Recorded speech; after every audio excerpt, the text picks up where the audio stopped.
সম্মানিত বন্ধুগণ, আসসালামু আলাইকুম।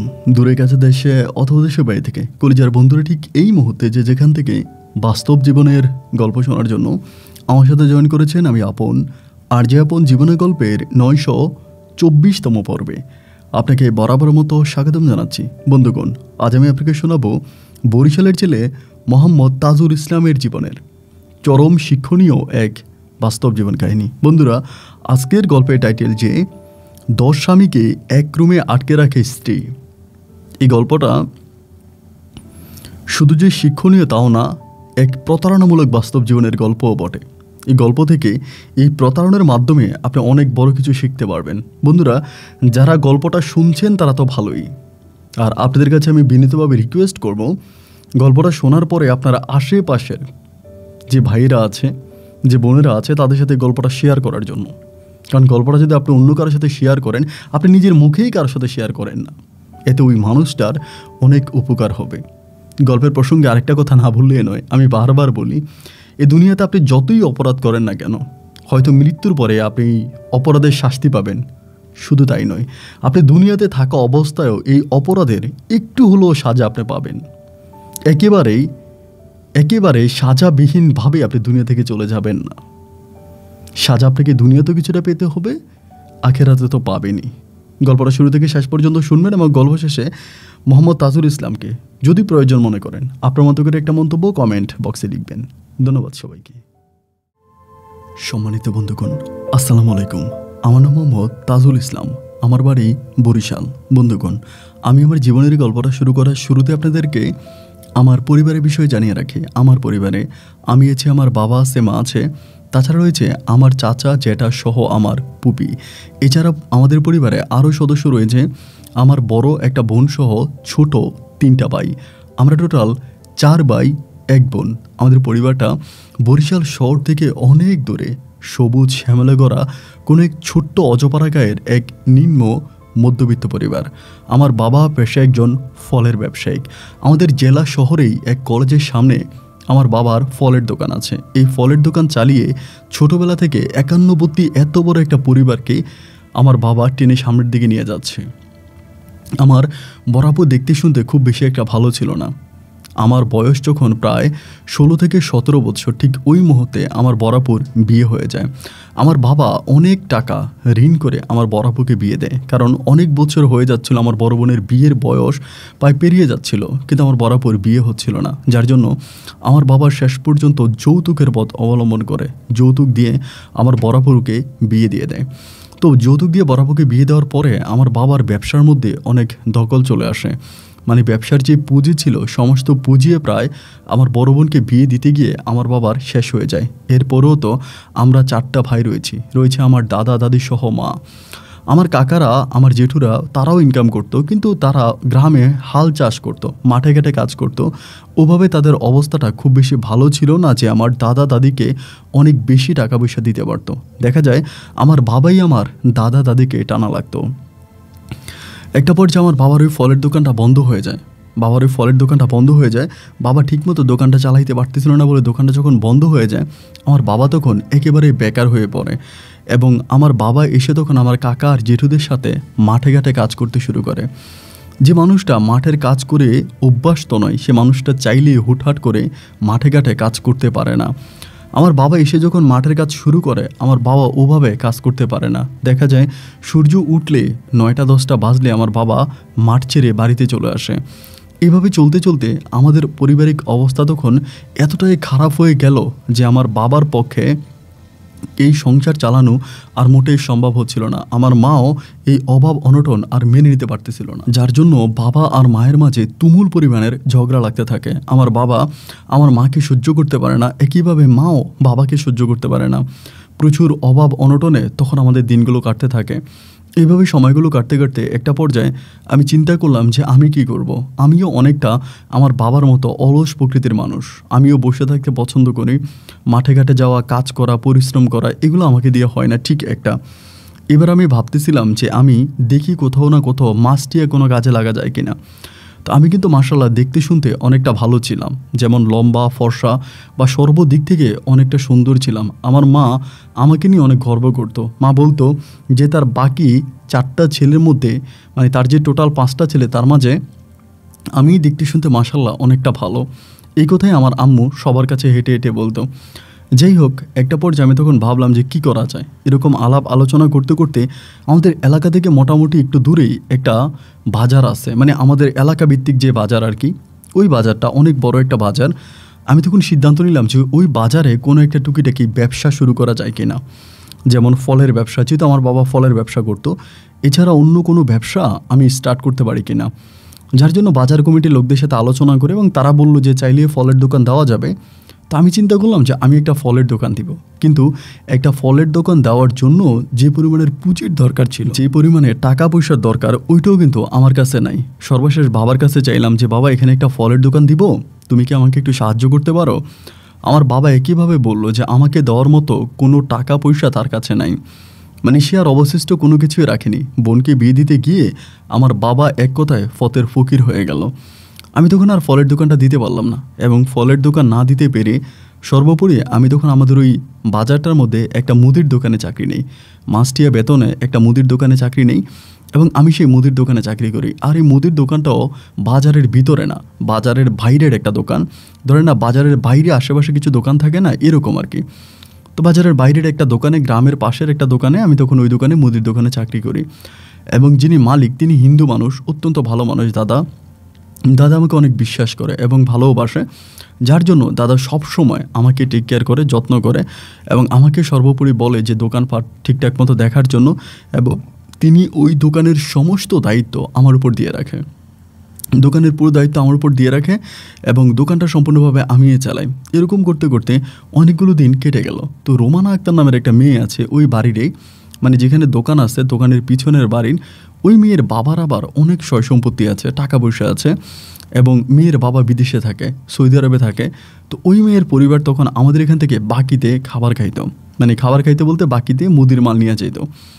তো এরকম করে মেয়েটা মুদিতে, মানে মুদির মাল নিয়ে যেত বাকিতে। আমি তখন লিখতাম কত টাকার মাল নিয়ে গেছে, কোথায় নিয়ে গেছে, বা কী কী মাল নিয়ে গেছে, এই জিনিসগুলো আমি তখন লিখতাম আর কি। মানে মেয়েটা খাতা নিয়ে আসতো, আমার কাছে আরেকটা খাতা ছিল, তো আমারটার মধ্যে আমি লিখতাম, মানে আমার ডায়েরিতে আমি লিখতাম এবং মেয়ের ডায়েরিতে আমি তখন লিখে দিতাম। এরকম করে তখন দুজনের মাঝে মানে লেনদেন হতো, টাকা পয়সার লেনদেন হতো, বা এরকমভাবে হচ্ছে বাজার সাজার নিয়ে যেত, আমি লিস্টই করে রাখতাম। তো মেয়েটা দেখতে শুনতে অনেক, মানে অনেক বিশ্রী চেহারা ছিল আর কি, এক কথায় বলতে গেলে। মানে যে কেউ দেখলে তাকে পছন্দ করবে না, একেবারে খারাপ চেহারা ছিল, মোটেও দেখতে ভালো ছিল না। তো যাই হোক, আমার তখন ওর সাথে তো ব্যবসায়িক সম্পর্ক, অন্য কোনো সম্পর্ক নাই। এরকম করে 1 দিন 2 দিন 3 দিন 4 দিন পার হতে হতে একদিন হঠাৎ করে মেয়েটা করলো কি, আমাকে বললো যে ভাইয়া, আমার কাছে মনে হয় যে আপনার হিসাবে আর আমার হিসাবে গরমিল আছে। মানে মেয়ের কাছে তো একটা খাতা ছিল, আমার কাছে তো আরেকটা। তো বলে যে আপনার হিসাবে আমার হিসাবে মনে হয় গরমিল আছে, আপনি আমার খাতাটা একটু দেখে দিয়েন তো, মনে হয় এখানে আপনি একটু কম লিখছেন বা এরকম কিছু একটা। এবং এই খাতাটা দিয়ে যাওয়ার সময় মেয়ে আমাকে বললো যে ভাইয়া শেষের পৃষ্ঠাটাও একটু দেখেন। এটা বলে মেয়েটা চলে গেল। তো তখন ওই দোকানের মালিক ছিল, উনি তখন দেখাশোনা করতেছে। আমি তখন কি করলাম, দোকান বন্ধ করে ফেলবো। ওই সময় হঠাৎ করে মনে হলো আরে মেয়ের হিসাবটা তো মিলাইলাম না। তো ভাবলাম রুমে চলে যাই, বাসায় গিয়ে এরপরে 2টা হিসাব মিলাবো। আমি তখন ওই সময় যে দাদা আছে, দাদার বাড়িতেই থাকতাম, মানে হিন্দুর বাড়িতেই থাকতাম। তো আমি তখন ওই মেয়ের খাতাটা আর আমার খাতাটা 2টা মিলিয়ে তখন আমি রুমের মধ্যে নিয়ে গেলাম, এবং রুমে নিয়ে যাওয়ার পরে আমি তখন হিসাবটা মিলাইলাম।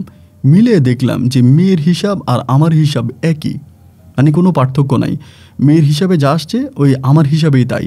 তা আমি বললাম, মানে আমি চিন্তা করলাম যে মেয়েটা এটা কেন বললো যে তার হিসাবে কম আমার হিসাবে বেশি এরকম। আবার এটাও বললো যে শেষের পৃষ্ঠাটা একটু দেখেন।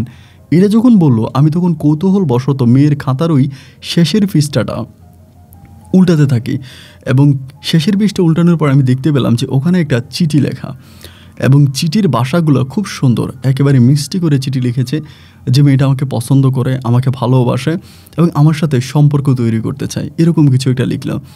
তো লেখার পরে আমি তখন মানে খুব অবাক হয়ে গেলাম যে এরকম কুচ্ছিত চেহারার একটা মেয়ে আমাকে প্রেমের প্রপোজাল দিল। মানে আমার কাছে জিনিসটা আসলে খুব বেশি একটা মানে ভালো লাগে না আর কি, সোজা কথা যেটা। এরপরে থেকে মেয়েটা আমার দোকানে আসতো, মানে এরপর থেকে আমি মেয়ের খাতা মেয়েকে দিয়ে দিলাম। এরপরে মেয়ে আমার দোকানে আসলে আমি মেয়ের সাথে খুব বেশি একটা কথা বলতাম না, দোকানে আসছে, দেখা হইছে, মানে জাস্ট ব্যবসায়িক বিষয় নিয়ে কথা হতো। এছাড়া মেয়ের সাথে আমি আদার্স কোনো বিষয় নিয়ে একেবারেই কথা বলতাম না। তার কাছ থেকে আমি মোটামুটি একটা দূরত্ব বজায় রাখতাম। এরকম করে বেশ কিছুদিন কাটার পরে একদিন আমি দেখলাম যে সেই সময় মোবাইল কিন্তু মানে খুব রিয়ার্ড, মানে মানুষের হাতে মোবাইল এই জিনিসটা ছিল না আর কি, খুব কমই। ওই সময় মেয়ের বাবা মেয়ের জন্য হঠাৎ করে মোবাইল ফোন পাঠায় বিদেশ থেকে, এবং পাঠানোর পরে ওখানে সিম কার্ড কিনতে হবে বা আনুষঙ্গিক অনেক কাজ আছে।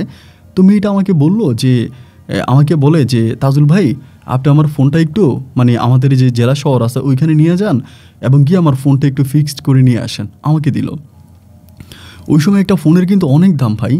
তা আমার কাছে দেওয়ার পরে আমি তখন দুপুরে কী করলাম, দোকানটা বন্ধ করে আমি মেয়ের মোবাইলটা নিয়ে মানে ওই আমাদের জেলা শহরে গেলাম, যে ওইখানে মোবাইলটা ফিক্সড করব দোকানে নিয়ে, বা সিম কার্ড টিংবার যা লাগে সব কিছু কিনে আনবো। তা মোবাইলটা নিয়ে যেতেছি আর চিন্তা করতেছি, বাপরে বাপ, জীবনে প্রথম মোবাইল হাতে নিলাম। এর আগে আমি কখনো মোবাইল ফোন ওভাবে দেখিও নাই। তা মোবাইল ফোনটা হাতে নিলাম, মেয়ে তো আসলে মাশাল্লাহ মানে অনেক টাকা পয়সার মালিক বা এইটা ওইটা এরকম করে আমি তখন মেয়ের মোবাইলটা নিয়ে মোবাইলটা ফিক্সড করে তখন আমি মোবাইলটা আবার মেয়ের আইনা দিলাম। তো ওই মেয়ের কাছে তখন মোবাইল ফোন। ওই সময় আমাদের দোকানে মাঝে মাঝে কাস্টমার আসতো যে মানে 2 টাকা মিনিটে কথা বলার জন্য, মানে কল করার জন্য। তো একদিন মেয়ে দাঁড়ায় আছে, একটা মহিলা আসছে, এসে বলো ভাই আপনাদের এখান থেকে ফোন করা যাবে, মোবাইল আছে? আমি বললাম যে না মোবাইল নেই। এই মেয়ে বলতেছে আপা আমার কাছে মোবাইল আছে, কই কল দিবেন? তারপরে মহিলা ঢাকায় কল দিল, ওই মেয়ের মোবাইল দিয়ে কথা বললো। তা 5 মিনিট না 6 মিনিট কথা বললো। ওরে হচ্ছে 14 টাকা না 15 টাকা দিয়ে গেছে, মানে রোমানাকে। এখন 14-15 টাকা দিয়ে যাওয়ার পরে রোমানা বললো ভাই আমার কাটছে মাত্র 5 টাকা না 6 টাকা, কিন্তু উনি আমাকে এত টাকা দিয়ে গেল। তা আমি বললাম যে রোমানা একটা কাজ করো, তোমার মোবাইলটা তো কাজে লাগে না, এর তো বাসায় পড়ে থাকে সব সময়। এখন তুমি যদি চাও মোবাইলটা আমার কাছে দিয়ে যাও, আমি দোকানে রেখে ব্যবসা করি, তা তোমারও একটা বেনিফিট দিমু। তোমার যেহেতু সিম কার্ড ঢুকানো আছে, যদি তোমার ফোন আসে তাহলে তোমার ঢাইকে দিমু, তুমি কথা বইলো, আর রাতে তোমার কাছেই থাকবে, দিনের বেলা আমার কাছে দিয়ে রাখো, আমি এখান থেকে ব্যবসা করতে পারুম, যা লাভ হবে তোমার 50 আমার 50। এরকমভাবে আমি তারে বললাম। সে আমারে বলতেছে তাইলে তো ভালোই, তুমি আমার ফোনটা একেবারেই নিয়ে যাও, আমাকে দেওয়া লাগবে না, শুধু আমার বাবা ফোন দিলে আমার ডাইকে দিও। এই বলো তখন ওর মোবাইলটা আমার কাছে দিয়েই চলে গেল। তা মোবাইলটা দিয়ে চলে যাওয়ার পরে আমি তখন এই মোবাইল দিয়ে ধুমধারাক্কা ব্যবসা করতেছি। মানে 2 টাকা মিনিটে তখন প্রচুর পরিমাণের মানুষ আমার কাছে আসে মোবাইলে ফোন করার জন্য। এই গ্রাম ওই গ্রাম বিভিন্ন গ্রাম থেকে মানুষজন আসে এবং বিদেশে পর্যন্ত ফোন করে। বিদেশে মিস কল দিলে কল ব্যাক করে, আবার বিদেশে ফোন করে। সব কিছু মিলিয়ে আমি মোটামুটি অনেক ভালো টাকায় ইনকাম করে ফেললাম এই মোবাইল দিয়ে। এবং এই মোবাইলের সূত্র ধরে আস্তে আস্তে করে এই রোমানার সাথে আমার একটা নতুন সম্পর্ক শুরু হলো, যে সম্পর্কের নাম এক কথায় বলা যায় ভালোবাসার একটা সম্পর্ক শুরু হলো। আমি যদিও প্রথম দিকে ওকে ইগনোর করলাম, মানে ঘৃণা করলাম, খুব বেশি একটা কথা বলতে চাইলাম না, কিন্তু শেষে দেখলাম যে মেয়েটা আমার অনেক উপকার করতেছে এবং তার সাথে মানে কথাবার্তা বলে আমার ব্যবসা বাণিজ্য হচ্ছে। সেই সুবাদে আমি তার সাথে কথাবার্তা বলতে শুরু করলাম এবং এই মোবাইল দিয়ে আমি তার সাথে ব্যবসা বাণিজ্যের সূত্র ধরে তার সাথে আমার প্রেমের সম্পর্কটা হয়, মানে খুব ভালো প্রেমের সম্পর্ক। যেহেতু ধরেন ও বাড়ির পিছনে থাকে, মানে আমাদের দোকানের পিছনে ওদের বাড়ি, তো এই জন্য সময় অসময় ও আমার দোকানে আসতো এবং আমার দোকানে এসে বসে থাকতো, আর আমিও মাঝে মাঝে ওদের বাড়িতে খাইতে যাইতাম। মানে ওর মা আর ওই ছিল, ওর আর কোনো ভাই বোন ছিল না। তা ওর বাবা আর বিদেশ থেকে অনেক টাকা পাঠাইতো, আমারও নিয়ে যেত ব্যাংকের অ্যাকাউন্টও ওর নামেই ছিল। মানে ওর মা একটু টাইপের মানুষ, তো ওরকম শিক্ষিত না, এই জন্য ব্যাংক অ্যাকাউন্টও রোমানার নামেই। আমি ওর সাথে মাঝে মাঝে ব্যাংকে যেতাম, ব্যাংক থেকে টাকা উঠে আনতাম, আনলেও আমার 1000, 1500 বা 2000 টাকা দিত। আমি নিতে চাইতাম না, তারপরে ওরকম জোর করে দিত। যখন প্রেমের সম্পর্কটা মেয়েটার সাথে আমার খুব গভীরভাবে হয়ে গেল, তখন মেয়ের বাবা যদি এভাবে বিদেশ থেকে টাকা পাঠায়, একটা পর্যায়ে আমার হঠাৎ করে মেয়ের থেকেও ওই টাকার প্রতি লোভটা জমে গেল।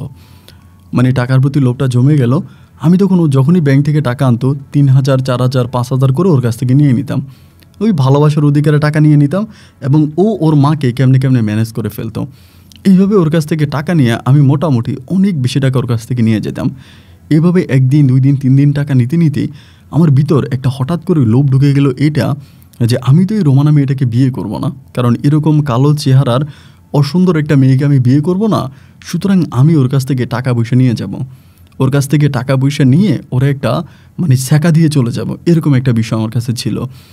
এরকম করে ওর কাছ থেকে সবসময় টাকা নিতাম, টাকা নিয়ে চলতাম এবং ওকে আমি ইউজও করতাম। সোজা কথা যেটা, ওদের ওই দোকানের মানে আমাদের ওই দোকানের পিছনে মাঝে মাঝে আমাদের দোকানের পিছনে যে মানে সামনে দোকান পিছনে রুম ছিল, যে রুমে আমি থাকতাম বা ঘুমাইতাম, তা ওই রুমের ভিতরেও আমি মাঝে মাঝে ওকে নিয়ে যেতাম। ধরেন কেউ না থাকলে দোকানের শাটারটা ফেলে ওকে ভিতরে রুমে নিয়ে ওর সাথে আমি একান্ত সময়ও কাটাইতাম।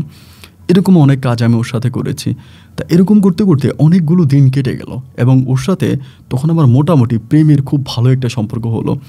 এবং সম্পর্ক হওয়ার পরে ও তখন আমাকে একদিন হঠাৎ করে বলে বসলো যে আচ্ছা, তোমার সাথে যে আমার এরকম একটা রিলেশন হচ্ছে, প্রেম ভালোবাসার সম্পর্ক, তুমি যখন খুশি আমাকে ডাকতেছো, আমি তোমার কাছে যাচ্ছি এবং আমিও তো তোমাকে অনেক ভালোবাসি, এই ভালোবাসার ভবিষ্যৎ কী? আমি তখন বললাম আসলে ভবিষ্যৎ কী সেটা তো আমিও জানি না। আমার বাড়িতে 3টা ভাই আছে, 3 ভাই, আমার ভাইয়েরাও কিন্তু তখন, আমার বয়স কিন্তু তখন প্রায় অনেক হয়ে গেছে ওই সময়। আর আমার ভাই 3টেও কিন্তু অনেক মানে বড় বড় হয়ে গেছে, তারাও অনেক বড়, পড়াশোনা করে না, মানুষের বাড়িতে টুকিটাকি কাজ টাজ করে বা যে কাজে ডাকে ওই কাজে যায়, কাজকর্ম করে, ওরকম কোনো কিছুই করে না। তো আমি ভাবলাম যে দেখো, আমার বাবা তো আগে ফলের ব্যবসা করতো, এখন তো গরিব, বাড়িতে বসে বসে খাচ্ছে। আর আমার ছোটো 3টা ভাই আছে, তারাও বেকার। আমার পারিবারিক অবস্থা ততটা ভালো না, তোমার বাবার অবস্থা খুব ভালো, তোমাদের জায়গা সম্পত্তি আছে, তোমার বাবা লক্ষ কোটি টাকার মালিক, তিনি কি আর তোমারে আমার কাছে বিয়ে দিবে? তো সে আমাকে বলে দিবে না কেন? আমি যদি বাবারে বলি তাহলে বাবা অবশ্যই মানে তোমার কাছে আমাকে বিয়ে দিবে। আমি তখন বললাম না, এইসব মানুষ বলে কিন্তু বাস্তবে এসব হয় না। অ্যান্ড ও আমাকে বলে তাহলে তুমি এমন কিছু একটা করো যেটা করলে আমার বাবা তোমার কাছে আমাকে বিয়ে দেবে বা আমার বাবা তোমাকে আমাকে দিয়ে দিবে। আমি তখন বললাম তাহলে এরকম কিছু করতে হলে তো পুঁজির দরকার। আমি একবার ভাবছিলাম যে একটা ফলের দোকান দিব, তা ওই সময় একটু পুঁজির অভাবে দিতে পারি না, বাজারে একটা ফলের দোকান দিতে চাইছিলাম। ও আমাকে তখন বলে একটা কাজ করো, ফলের দোকান না দিয়া তুমি বিদেশ চলে যাও। ও আমারে বলে তুমি বিদেশ চলে যাও, যদি বিদেশে যাও তাহলে অনেক বেশি টাকা ইনকাম হবে বা মোটামুটি একটা ভালো অবস্থার মধ্যে যেতে পারবা, তুমি বিদেশ যাও। আমি তখন বললাম যে কী বলো, বিদেশ যাব? বিদেশ যেতে লক্ষ লক্ষ টাকা দরকার? ও আমাকে বলে যত লাখ টাকারই দরকার হোক আমি তোমাকে দিব, তুমি বিদেশ চলে যাও, তুমি আলোচনা করো যে কোন দেশে যাওয়া যায়। আমার বাবার অ্যাকাউন্টে অনেক টাকা আছে, ও আমাকে বলল, মানে ওর অ্যাকাউন্টে অনেক টাকাই আছে, ওর বাবা পাঠাইছে, এগুলো আমাকে বলল। পরে আমার ভিতরে এই জিনিসটা লোভ জাগলো যে ধুর, আমি ওরে একটা ছ্যাঁকা দিব, ওরে ছ্যাঁকা দিয়ে আমি বিদেশ চলে যাব, এরকম একটা প্ল্যানিং আমার মনে হলো। হওয়ার পরে আমি যখন আমার আম্মার সাথে আলোচনা করে পাসপোর্ট বানাইলাম, পাসপোর্ট বানানোর পরে বিদেশে যাওয়ার জন্য আমি এক জায়গায় টাকা জমা দিলাম, ওর কাছ থেকে নিচ্ছি 50,000 টাকা, 50,000 টাকা আর পাসপোর্ট এক জায়গায় জমা দিলাম, বিদেশ চলে যাব। তো এই অবস্থার ভিতরে ওইখানে জমা দিছি, জমা দেওয়ার কিছুদিন পরে, মানে রোমানার কাছ থেকে টাকা নিয়ে বিদেশের জন্য জমা দিলাম, তার জমা দেওয়ার কিছুদিন পরে আমার ছোট ভাই তাশরিফ, ও ধরেন আপনার এই একটা ঝামেলা করে বসছে। ঝামেলা করে বলছে আমাদের এলাকাতে এক ভাবি আছে, ভাবির আবার হাজব্যান্ড হচ্ছে দুবাই থাকে, ওই ভাবির সাথে, ভাবির বাচ্চা আছে 2টা, ওই 2 বাচ্চা সহ আমার ভাই ওই ভাবিরই বিয়ে করার জন্য পাগল হয়ে গেছে। এবং ভাবির সাথে আমার ওই ছোটো ভাইয়ের তাশরিফের পরকীয়ার সম্পর্কও আছে, পরকীয়ার সম্পর্ক, এবং ভাবিরে আমার ভাই বিয়ে করার জন্য পাগল হয়ে গেছে। সব কিছু মিলে আমার আব্বা আম্মার মাথায় তখন আসমানটা ভেঙে পড়ছে। আমার মা তখন কিন্তু বিষয়টা জানতো যে আমি রোমানার সাথে প্রেমের অভিনয় করে বা রোমানার কাছ থেকে টাকা নিয়ে আমি বিদেশ যাচ্ছি, এটা কিন্তু আমার জানতো। তো আমি আম্মাকে বলছি যে আম্মা, আমি মেয়েটার কাছ থেকে টাকা নিয়ে চলে যাবো, আমি কিন্তু মেয়েটাকে বিয়ে করব না। আমার মা বলছে যে এরকম অসুন্দর মেয়েকে বিয়ে করা যায় নাকি, দেখতে শুনতে এরকম পচা চেহারা, ওই দেখতে খাটো ছিল, কালো ছিল, এবং চেহারা ভালো ছিল না, এক কথায় সোজা কথা যেটা। আমার মাও তখন আমাকে কিন্তু সাপোর্ট দিয়েছিল। অ্যান্ড একটা পর্যায়ে আমার মা তখন হঠাৎ করে আমারে বলতেছে একটা কাজ কর তাজুল, তুই বিদেশ না গিয়া তাশরিফে বিদেশ পাঠিয়ে দে। আমি কী বলো তুমি, তাশরিফে পাঠাবো না? আম্মা বলে দেখ বাবা, তুই তো একটা কর্মঠুর মানুষ, তুই দেশে কোনো কাজ কাম করতে পারবি এবং তুই ভালো কাজ কাম করতেছিস বা ভালো করতে পারবি, তুই একটা কাজ কর, তুই তাশরিফে বিদেশে পাঠিয়ে দে। এবং তাশরিফে বিদেশে পাঠাইলে ও যদি তোরা টাকা পয়সা দেয় তাহলে তুই ঢাকার দিকে বা কোনো দিকে একটা ভালো ব্যবসা বাণিজ্য করলি, তাহলে আমাদের জীবনটা সুখের হবে। আর তা না হলে এই যে তাশরিফ ওই মহিলার জন্য পাগল হয়েছে, ওই মহিলার জামাই কয়দিন পরে দুবাই থেকে দেশে আসবে, আসার পর তো ছোটো ভাইটাকে মেরে ফেলবে, তো ছোটো ভাইটাকে আস্থা রাখবে না, তো ছোটো ভাইটাকে মেরে ফেলবে। যদি ছোটো ভাইয়ের জীবনটা বাঁচাইতে চাস তাহলে বাবারে তুই এই কাজটা কর, তুই তো ছোটো ভাইয়েরই বিদেশে পাঠা, তুই যাইস না। তা আমি বললাম মা, তুমি তো জানো আমি তো আর বিদেশে আমার টাকায় যাচ্ছি না, বিদেশে যাচ্ছি আমি রোমানার টাকায়। আমার আম্মা বলে রোমানারে বলার দরকার নাই যে তুই বিদেশ যাইতেছিস না, তোর ছোটো ভাই বিদেশে চলে গেলে এরপরে তুই রোমানারে বলিস, বা তুই তো রোমানারে বিয়ে করবিই না, ওরে বলা আর না বলাতে কি আসা যায়, প্রয়োজনে তোর ছোটো ভাই যদি বিদেশ চলে যায় তাহলে তুই এলাকা ছেড়ে চলে যাবি। আমার আম্মা আমাকে এই কথা শিখিয়ে দিছে। আমি আম্মার কথা মতো তখন করলাম যে ঠিক আছে, এখন কি করবো, আম্মা প্রেশার দিছে। আমার প্রেশারে পড়ে আমি তখন আমার পাসপোর্টটা আইনা ছোটো ভাইয়ের পাসপোর্ট বানাইলাম, ইমিডিয়েটলি বানায় ছোটো ভাইয়ের পাসপোর্ট জমা দিলাম ওই লোকের কাছে, আমার পাসপোর্ট নিয়ে আসছি। এদিক দিয়ে রোমানা আমারে বলতেছে, কী হইলো তোমার বিষ আর কত দূর হলো? আমি বললাম হইতেছে, তুমি টেনশন করো না, খুব বেশি টাইম লাগবে না, তাড়াতাড়ি হয়ে যাবে, তুমি আর টেনশন করো না। এরকম করে আমি তখন রোমানাকে বুঝাচ্ছিলাম এবং একইভাবে আমি তখন তাশরিফের পাসপোর্টটা দিয়ে আসছি ওই দালালের কাছে। এমন করতে করতে একটা সময় হঠাৎ করে তাশরিফের ভিসা লেগে গেছে কাতারে ভিসা লাগছে। লাগার পরে আমি তখন রোমানারে বললাম যে রোমানা একটা কাজ করো, এরই মাঝে আরেকটা বিষয় বলে রাখা ভালো, মানে রোমানা কিন্তু প্রেগনেন্ট হয়ে গেছে, মানে ও কিন্তু বেবি কনসেপ্ট করে ফেলছে, বাট আমাদের বিয়ে কিন্তু হয় নাই। এই যে বেবিটা কনসেপ্ট করছে আমি কিন্তু তখন খুব ভয়ে আছি, ওরা আমি বারবার বলছি যে তুমি বেবিটা নষ্ট করে ফেলো, বেবিটা রাখো না। ও তখন আমাকে বলতেছে, আরে বেবি নষ্ট করতে যাব কেন, বেবি নষ্ট করার প্রয়োজন নয়, আমরা মানুষদেরকে বলবো যে আমরা অনেক আগেই বিয়ে করছি, এটা বলে নিব যে আমরা অনেক আগেই বিয়ে করছি, এটা লোক মারফতে জানাই নেই, এটা বলবো। তুমি যদি বিদেশে যাওয়ার টাইম হয়ে যায় তুমি আমাকে বিয়ে করে তারপরে চলে যাবা, আমি তোমার ফ্যামিলিতে চলে যাব, বা বিদেশে যাওয়ার আগে তুমি আমাকে তোমার ফ্যামিলিতে নিয়ে যাবা। এই কথা আমাকে রোমানা শিখিয়ে দিল। আমি তখন খুব টেনশনে পড়ে গেলাম যে আল্লাহ করবোটা কি, একে তো আমি বিদেশ যাচ্ছি না, যাচ্ছে আমার ছোটো ভাই, তার উপরে আমি তো রোমানাকে বিয়ে করবই না, ওর পেটে আমার বাচ্চা। তখন ধরেন টেনশনে আর মাথায় কোনো কিছু কাজ করতেছে না, একেবারে ভেঙে পড়ছি যে আল্লাহ এখন কী করা যায়, কীভাবে এটা থেকে বাঁচতে পারি। আর ভিসাটাও হচ্ছে না, মানে তাশরিফের ভিসাটাও হচ্ছে না, এরকম ঘুরতেছে। এরকম করতে করতে একটা পর্যায়ে আলহামদুলিল্লাহ তাশরিফের ভিসাটা হয়ে গেল। তাশরিফের যখন ভিসা হয়ে গেল আমি তখন খুশি হয়ে গেলাম যে যাই হোক আমার ছোটো ভাইয়ের ভিসাটা হয়েছে, এখন ওরা কোনোভাবে বিদেশ মানে পাঠাই দিতে পারলে হয়। এই কথা বলে আমি তখন আমার পরিবারকেও বিষয়টা, মাকেও মানা করলাম যে মা, আমাদের পরিবারের বাইরে কোনো লোক যাতে জানতে না পারে যে তাশরিফ বিদেশ যাইতে আছে, কারণ এটা যদি জানতে পারে এটা কোনো না কোনোভাবে রোমানার কানে চলে যাবে, কারণ রোমানার কানে গেলে কিন্তু আমি বিপদে পড়ে যাব। কারণ রোমানা কিন্তু জানে যে বিদেশের জন্য আমি টাকা জমা দিছি। আমার আম্মা বলে আচ্ছা ঠিক আছে। এরকম করে যেদিন তাশরিফের ফ্লাইট হয়ে গেল আমি ঢাকায় গিয়া তাশরিফে উঠে দিয়ে আসলাম। ওই দিনে আমি রোমানাকে জানাইলাম ফোনের মাধ্যমে যে রোমানা সর্বনাশ হয়ে গেছে, আমি যেখানে লাইন দিয়েছিলাম আমি তো টাকাও জমা দিছি, সবই দিছি, মানে আমি কিন্তু রোমানাকে এটাই বলছিলাম যে আমি বিদেশে চলে যাচ্ছি, মানে বিদেশে চলে যাব, আমি কাগজপত্রগুলো ওকে করব, মানে ফিঙ্গারপ্রিন্ট দেবো এক কথায়, যেটা ভিসার টাকা সম্পূর্ণ দিয়ে দিছি, কিন্তু ওর কাছ থেকে টাকাও নিয়ে গেছি, ভিসার টাকা দিয়ে দিছি, জাস্ট ফিঙ্গারপ্রিন্ট দিয়ে ডেট ফিক্সড করব, এরকম একটা অবস্থা। তো সমস্ত টাকা নিয়ে জমা দিছি, ফিঙ্গারপ্রিন্ট দিয়ে আসার পরে মানে ছোটো ভাইকে পাঠাই দেওয়ার পরে আমাকে বলতেছে রোমানা সর্বনাশ হয়ে গেছে, আমার ভিসাটা তো জাল পড়ছে, আমি নেটে চেক করছি, ভিসাটা তো ভালো পড়ে নাই। ও আমাকে বলে কী বললো, আমি বললাম হ্যাঁ। ও আমাকে বলে টাকা কাকে দিছো, আমি বললাম যাকে টাকা দিয়েছি তার কাছ থেকে টাকা উঠানোর ব্যবস্থা করতেছি, আল্লাহ মাফ করছে যে এই জাল বিষে আমি যাই নাই, যদি জাল বিষে আমি চলে যেতাম তাহলে কিন্তু আমি ধরা খাইতাম, আমার কিন্তু জেল কাটা লাগতো, আমার কিন্তু অনেক বছর জেলে থাকা লাগতো। আর আমি কিন্তু রোমানার কাছ থেকে প্রায় 6-7 লাখ টাকার মতো নিয়ে গেছি আমার ছোটো ভাইয়ের ভিসার জন্য। ছোটো ভাইকে কিন্তু আমি বিদেশে পাঠিয়ে দিছি। এখনও আমাকে বলছে তাহলে এতগুলো টাকা আমি আমার আব্বা আম্মার কাছে কি জবাব দিব, তুমিও তো বিদেশে গেলা না, টাকাটা তাড়াতাড়ি নিয়ে আমাদের অ্যাকাউন্টে পাঠাও, আমার আব্বা দেশে আসার সময় হয়ে গেছে, এখন আব্বা যদি দেশে এসে অ্যাকাউন্ট চেক করে মানে যদি টাকাটা না পায় তাহলে কিন্তু আমাকে মেরে ফেলবে, তুমি যদি বিদেশে চলে যেতে তাহলে একটা বিষয় হইতো যে তুমি বিদেশে গেছো, তুমি আস্তে আস্তে আমার আব্বা ঋণ পরিশোধ করে দিবা, আব্বাকে টাকাটা দিয়ে দিবা, এটা আমি আব্বাকে বুঝাইতে পারতাম। কিন্তু এখন তো আমাকে আব্বাকে মানে বোঝানোর কোনো অপশন নাই, আমি আব্বাকে এখন কি বুঝাবো, তুমিও তো দেশে পড়ে আসো, এখন আমি কি করব। এই বলো তখন খুব ভেঙে পড়ে। আমি তখন বললাম ভেঙে পড়ো না, কান্নাকাটিও করো না, একটা না একটা ব্যবস্থা হবে, আমি টাকা উঠানোর ব্যবস্থা করতেছি। ও আমাকে বলো হয় টাকা উঠানোর ব্যবস্থা করো, না হয় তুমি হচ্ছে আমাকে তাড়াতাড়ি একটা কিছু করো, অথবা তুমি আবার ওনাকে বলো যে অন্য কোনো দেশে তোমাকে পাঠিয়ে দিতে টাকা যদি না দেয়। আচ্ছা ঠিক আছে, চিন্তা করো না। এরই মাঝে ধরেন ওর পেটের বাচ্চাটাও বড় হয়ে যেতেছে।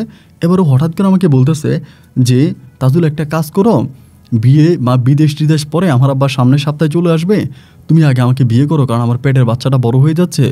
এটা অনেকে আমাকে সন্দেহ করে, আমাকে দেখলে বলে কি রে তোর পেটে তো বড় হয়ে যাচ্ছে কেন, বা অনেকে ডাউট করতেছে, তুমি আগে তাড়াতাড়ি আমার বিয়েটা করে বাড়িতে নিয়ে যাও, এবং আমাকে বিয়ে করে বাড়িতে নিলে পরে ধরো আমি আর কোনো ঝামেলা করব না, এরপরে তোমার বিদেশের ব্যবস্থা প্রয়োজন আমার আব্বা দেশে আসার পরে করবে। আর আমার আব্বা যেহেতু অনেক বছর সৌদি আরবে, তিনের কাছে ভালো কোনো না কোনো বিষয় আছে, ওই বিষয়ে তোমাকে আমার আব্বা সৌদি পাঠিয়ে দিবে। এই কথা আমাকে রোমানা বললো। এটা বলার পরে আমি তখন বললাম হ্যাঁ সমস্যা নাই, আমি করব, একটু অপেক্ষা করো। বাট তখন ভাই আমার রাতের বেলার ঘুম হয় না, আল্লাহ আমি এখন কী করব। আর আমি তো কখনোই রোমানাকে বিয়ে করব না, আমি যে এলাকা থেকে পালাইয়া যাব, পালাইয়া যাওয়ারও কোনো সুযোগ নেই, কারণ রোমানার পেটে তো আমার বাচ্চা। এখন আমি পালাইয়া গেলেও রোমানা এলাকার লোকজনের কাছে বলবে যে ওর পেটে আমার বাচ্চা, তখনও আমাকে ওরেই বিয়ে করতে হবে আগে পরে। কিন্তু আমার টার্গেট হচ্ছে যে আমার জীবন থাকতে আমি কখনো রোমানাকে বিয়ে করব না, ওরে আমি বউ বানায় আমার ঘরে আনবই না। কি করব, আমি খুব টেনশনে পড়ে গেলাম। এদিক ওই দিক, এদিকে ছোটো ভাই যে গেল কাতারে, ছোটো ভাইয়ের অবস্থা কিন্তু খুব ভালো, তাশরিফের অবস্থা ভালো। ওইখানে যাওয়ার পরও টাকা বেশি ইনকাম করতেছে, প্রতি মাসেই মানে কয়েকদিন পরেই টাকা পাঠায় পরিবারে, মানে খুব ভালো অবস্থা হয়ে গেছে। এবার ভাবতেছি কি করা যায়। এমন করে হঠাৎ করে একদিন হাকিম নামের একটা ছেলে, ওদের পাশের গ্রামেরই, মানে ওদের পাশের বাড়িরই, ওই ছেলের সাথে আমার একটা খুব ভালো সম্পর্ক। একদিন আমারে বলতেছে, মানে ও আবার একটু মানে নেশাখোর আর কি, মানে নেশা টেশা করে, একটু খারাপ টাইপের। আমার একদিন বলতেছে, ভাই আপনি কিন্তু আমার পাখিটারে নিয়ে গেলেন। ও আমারে বলে, আমি তখন বললাম, ধুর বেটা, আমি তোর পাখি নিয়ে গেছি নাকি? আমার বলে, আমার পাখিরে তো নিয়ে গেলেন ভাই, আমি রোমানারে পছন্দ করতাম, আপনি রোমানার লগে প্রেম শুরু করে দিয়েছেন। এই কথা আমার হাকিম বলতেছে। আমি তখন বললাম, হাকিম আজকে মাল খাস না, কয়দিন হয়েছে? বলে, ভাই অনেক দিন হয়েছে মাল খাই না, টাকা নাই, খুব অভাবে আছি, মন চাইতেছে কিডনি বিক্রি করে মাল খাই, মানে ও নেশা করে আর কি। আমি তখন ওরে বললাম যে তুই যত নেশা করতে চাস আমি তোর সব নেশা করামো, যা যা খাইতে চাস তোরে তা তা খাওয়ামো, এবং হ্যান্ড ক্যাশ তোরে আমি 20,000 টাকাও দিব, তুই আমার একটা কাজ করে দিবি। আমার বললো, ভাই কী বললেন, হ্যান্ড ক্যাশ 20,000 টাকা দিবেন, আবার মালও খাওয়াইবেন, যদি কাউরে মার্ডার করা লাগলে আমি মার্ডারও করবো, সমস্যা নাই। ওর তো কোনো চিহ্ন ছাড়া একটা ছেলে আর কি, পরিবার থেকে ওকে তেজ্য করে দিছে, বের করে দিছে। ওই প্রচুর নেশাগ্রস্ত, মানে নেশা ছাড়া থাকতে পারে না, সোজা কথা যেটা। পরে আমি ওরে কী করলাম, আমাদের এলাকাতে নিয়ে গেলাম, যেখানে নেশা করার যে জায়গা, একটা জায়গা আছে দিদির বাড়ি বলে হিন্দু, ওই দিদির বাড়িতে নিয়ে ওরা আমি ইচ্ছা মতো মাল খাওয়াইলাম, মানে প্রচুর মাল খাওয়াইলাম। ওই সময় কিন্তু রোমানা আমারও একটা মোবাইল ফোন কিনে দিছে। মাল খাওয়ানোর পরে তারপরে হইল কি, আমি ওরা বললাম যে তুই যে কাজটা করবি, ও কিন্তু তখন পুরো টালে আছে, মানে নেশার ভিতরে আছে। রাত তখন প্রায় 1টার মতো বাজে। আমি তখন বললাম, হাকিম এখন তুই এটা কাজ করবি, আমি তোর এখন যে জায়গায় দাঁড়ো করাই দিব, ওই জায়গায় দাঁড়ায় থাকবি, রোমানা আসবে, এবং রোমানা আসা মাত্রই তুই রোমানার সাথে শারীরিক সম্পর্ক শুরু করবি, আসা মাত্রই। আমারও বলা, এটা কী কো ভাই, রোমানা আইবো মানে? রোমানা কীভাবে আসবে? আমি বললাম, আমার কথা শুন, এখন তোরা আমি যেখানে দাঁড়া করাবো তুই জায়গায় দাঁড়ায় থাকবি, একটু পরেই দেখবি রোমানা আসছে, রোমানা আসলেই তুই যার কাপড় চোপড় খোলা শুরু করবি, তার সাথে শারীরিক সম্পর্ক শুরু করবি, আর এই লো 20,000 টাকা।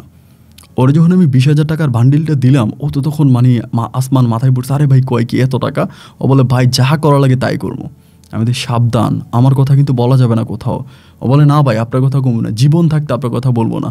আমি বলি, দেখ তুই বিপদে পড়বি কিন্তু আমি তোরে বাঁচামো, আমার কথা বলতে পারবি না। ও বলে, ঠিক আছে আপনার কথা কমবো না।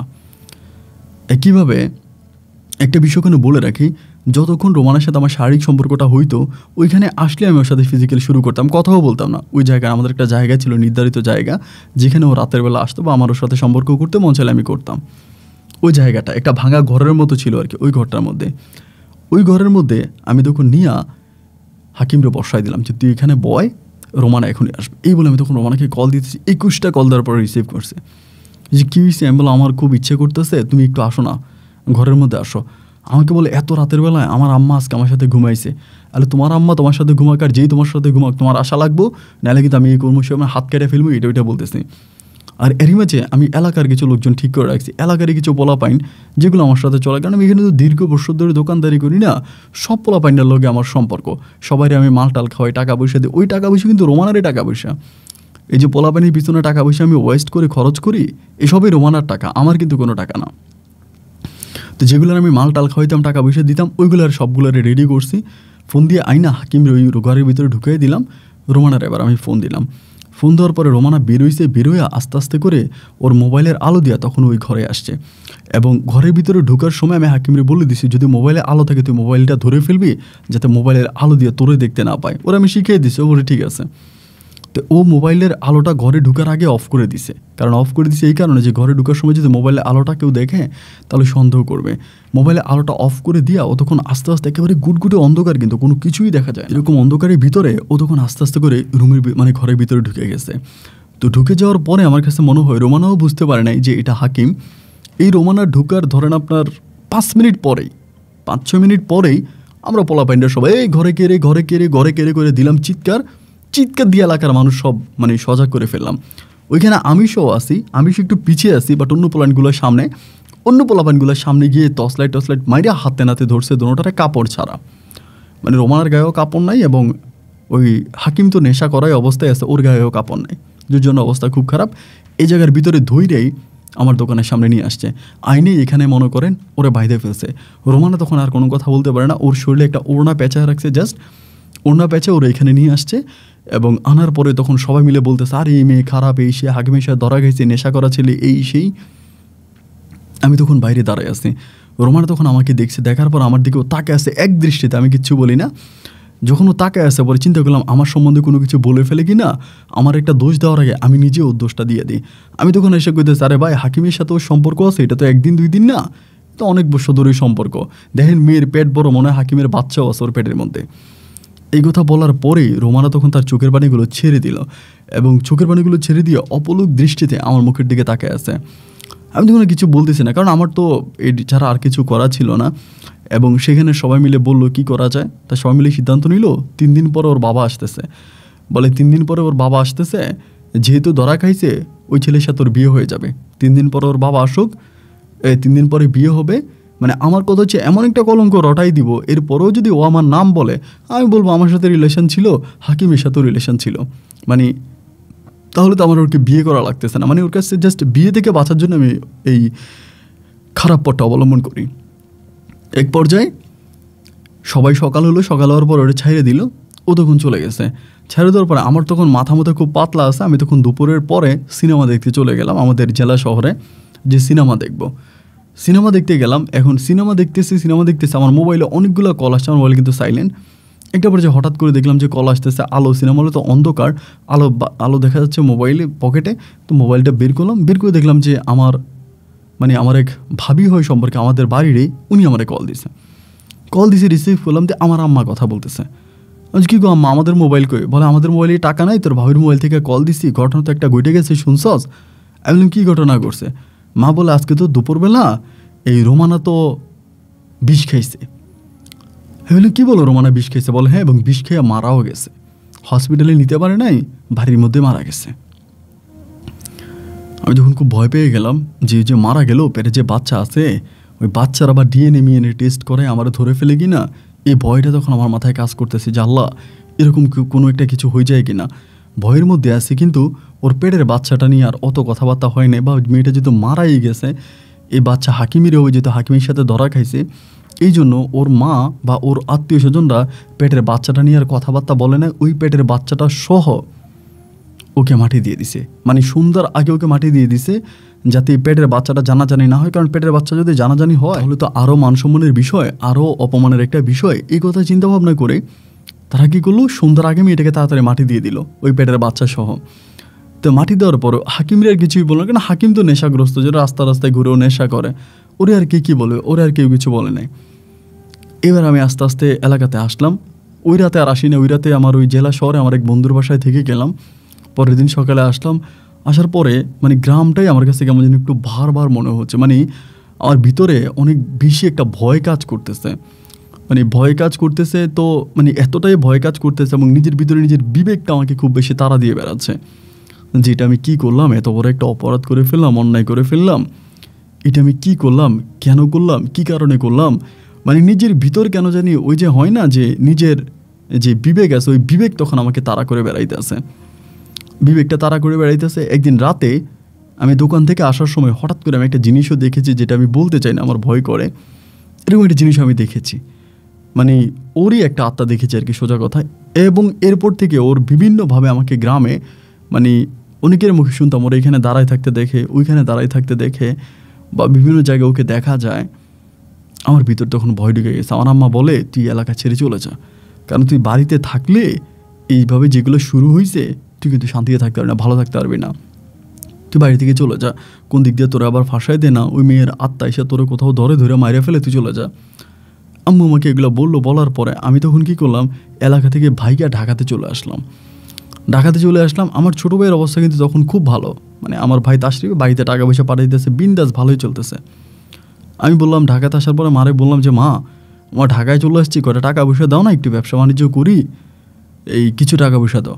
আম্মা আমারে বলতেছে আমার কাছে 1 টাকাও নাই, আমি 1 টাকাও দিতে পারবো না, তুই কেমনে পারবি, কী কর। তাশরিফ টাকা দেয়, আমার আম্মা টাকা খায়, কিন্তু আমারে দেয় না। পরে একটা মোবাইল দোকানে চাকরি নিলাম, আসলে কি আর করা, ওরকম পরিচিত এক মোবাইল দোকান ভাই আছে, ওনার দোকানে চাকরি নিলাম ঢাকাতে। ওই দোকানে চাকরি করতেছি। তো দোকানে চাকরি করতে করতে যে বাসায় ভাড়া থাকতাম আর কি, ওই বাসায় আমাদের পাশের বাসায় কয়েকটা মেয়ে একসাথে থাকতো, আমি যে বাসায় থাকতাম ওই পাশের বাসায় কয়েকটা মেয়ে একসাথে থাকতো। তো তো এই মেয়েগুলা মানে মনে হয় কেউ ইউনিভার্সিটিতে পড়তো, কেউ কলেজে পড়তো, অথবা কেউ ক্লাস করতো, মানে অনেকগুলো মেয়ে নিয়ে একটা মেসের ভিতরে সবগুলো মেয়ে একসাথে থাকতো। পরে ওইখানকার ভিতরে একটা মেয়ে নাম হচ্ছে সাহিলি নামের একটা মেয়ে। এই মেয়েটার মানে আমার অনেক ভালো লাগছে বলতে মেয়ের বাড়িও বরিশালেই ছিল, অন্য একটা জায়গায় বরিশালের। তাই মেয়েটার আমার অনেক ভালো লাগতো। মেয়েটা একটা কোম্পানিতে চাকরি করতো, ভালো একটা পোস্টে চাকরি করতো, একটা মোটামুটি একটা ভালো পোস্টে। তো মেয়েটারে দেখতাম আমাদের ম্যাচের সামনেই, তো আমার ম্যাচে যত বলা পান ছিল সবাই মেয়েটারে পছন্দ করতো, শাইলিরে পছন্দ করতো, মানে সবার পছন্দের কেন্দ্রবিন্দু ছিল মেয়েটা। ওই ম্যাচে প্রায় 6-7টার মতো মেয়ে আছে। তো এই সবগুলো মেয়ের মাঝে এই শাহিলি মেয়েটাই দেখতে সবচেয়ে সুন্দর, মানে লম্বা টম্বা আছে এবং চেহারা দেখতে একেবারে সিনেমা নায়িকাদের মতো, খুব সুন্দর চেহারা। সবার নজরে মেয়েটার দিকে, আমারও মেয়েটার খুব ভালো লাগে। আর আমার মেসে যতগুলো, মানে আমি যে মেসে থাকতাম ওইটাও একটা মেস সিস্টেম, ওইখানে অনেক মোবাইল দোকানদার থাকতো, অনেকেই থাকতো আর কি। মোবাইলের কর্মচারী যারা দোকানে কাজ করতো ওরা বেশিরভাগ থাকতো। তা ওই পোলাপাইনগুলোর মাঝেও মোটামুটি আমি দেখতে একটু ভালো ছিলাম, মানে সবার তুলনায় আমার মানে লুকিংটা একটু ভালো ছিল। পরে আমি চিন্তা করলাম যে মেয়েটার সাথে কেমনি একটা রিলেশন করা যায়, একটা প্রেম ভালোবাসা করা যায়। আমি তখন এই প্রেম ভালোবাসা করার চেষ্টা মেয়েটার সাথে করে যাচ্ছি। তো মোবাইল চালাইতেছি, কিন্তু আবার মোবাইলও চলে, আমি দামি ফোনও ইউজ করতাম। ছোটো বাইরে বললে ও টুকিটাকি টাকা দিত, এবং এমনি সামনে একটা মোটামুটি ভালো একটা ফোন আমি ইউজ করি। এরকম করে 1 দিন 2 দিন 3 দিন অনেকগুলো দিন কেটে গেল, মেয়েটার সাথে কোনো রিলেশন করতে পারলাম না, মানে তার সাথে কথা বলার সুযোগ হয় না। একদিন আল্লাহর কি হুকুম, আমি আমার রুম থেকে বেরোইছি, এমনি তারা দূর থেকে দেখি, এমন কথা বলতে চাইলে কথা বলার সুযোগ দেয় না। দূর থেকে দেখি ও মাঝে মাঝে গোসল করতে যায় বাথরুমে, এরপরে আবার ধরেন আপনার কাপড় শুকাইতে দিতে যায়। ওই নোংরামি কিছু বিষয় আমি দেখি। আমার কাছে একটা যন্ত্র ছিল, ওইটা দিয়ে মোটামুটি দূরের জিনিস কাছে দেখা যাইতো, এরকম অনেক কিছু, মানে ওর জন্য এক কথা পাগল হয়ে গেছে। একদিন সকালবেলা ভাই, শুক্রবারের দিন ছিল, ওই দিন শুক্রবার, আমি সকালবেলায় বেরিয়েছি, হঠাৎ করে শাহিলি আমার ডাক দিছে, এই তাজুল ভাই একটু দাঁড়ান তো, ডাক দিছে। ডাক দেওয়ার পরে কিরু আমার ডাক দিল কে?